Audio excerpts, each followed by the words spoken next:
I heard this true story about a group of teenagers who found this uh, mountain where they could climb and they could look over and see the ocean. And they decided that for on one Saturday that they were going to get up super early in the morning, meet together, climb the mountain, and be at the top watching the ocean as the sun rose on it. And so they did it. They got up at maybe 5 o'clock, 4 o'clock, 3 o'clock, something, and got together, drove to the spot, began the hike, climbing up this mountain. And I'm sure many of them are imagining seeing kind of that glow that comes before sunrise, right? They could think about just the first spark that actually crosses when the sun just breaks the horizon. They imagined the rays of the sun coming across the water, coming across the waves, onto the sand, filling the sky, filling the whole earth until it bursts forth in glory. But they got to the top of the mountain, and then they realized that they had actually made a mistake. They realized that they were, because they were from California on the west coast of America, that the sun was actually going to rise on the other side of them. It's not going to rise over the water.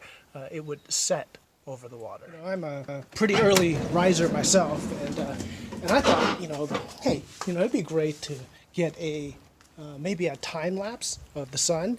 It was the sunrise. It'd be kind of a cool thing to do because usually at 4:30 in the morning I'm going to the gym and working out, but now with this quarantine I am staying at home, and I work out right in my family room, which has a glass door that goes out and looks towards the east. And so I can see the sunrise every day. And when I see the sunrise every day, I think, hey, maybe creating a time-lapse video, that would be kind of fun. That might be kind of a neat thing to record and to see, to watch the sun. So I've been trying to record a video of the sunrise, but I didn't realize how difficult it would be. The first day, midway through filming, I realized that the glare or reflection from the glass door was blocking a good view of it, right? Then the second day, after I set up the camera outside, I realized that the automatic security light that was motion activated would constantly turn on and off every time it sensed movement around the camera. The next day I turned that light off, set the camera outside, and started the time lapse. But because I started it when it was dark, the camera had the wrong focus, and so when the day came, everything in the time lapse video was blurry. I thought I got it right the next day, but when I was done, I reviewed what I had recorded and found a 1.5 hour real-time video, not a 30-second time-lapse video.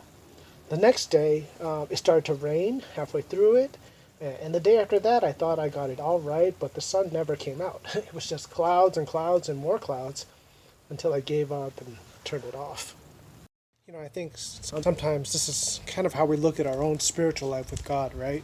We want to get something done and get it done right, and we're trying to do something, but we might just not be able to do it. We have a fail, and sometimes we feel like this is the one chance I've got, the one chance I have to get it right, and I didn't get it right. And that's why I want to remind you of God's promise to you.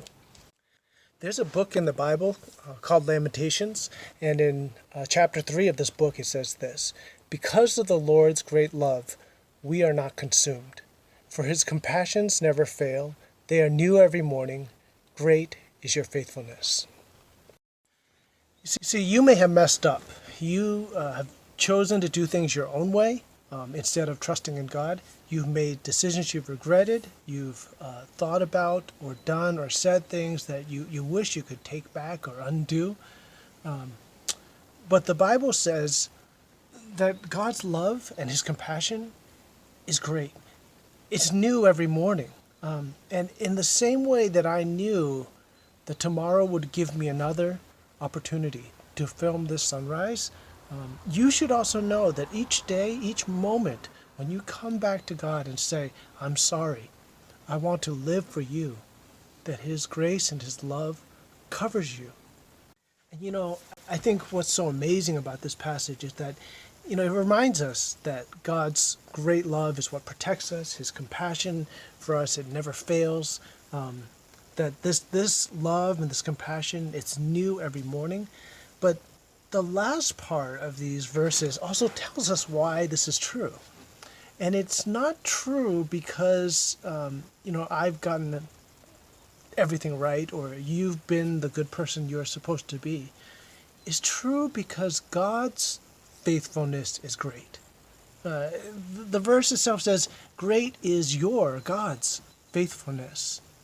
That's why it's true. And you see, the promise of God's renewed daily love and compassion for us rests not on who we are or what we do, but on the greatness of His faithfulness.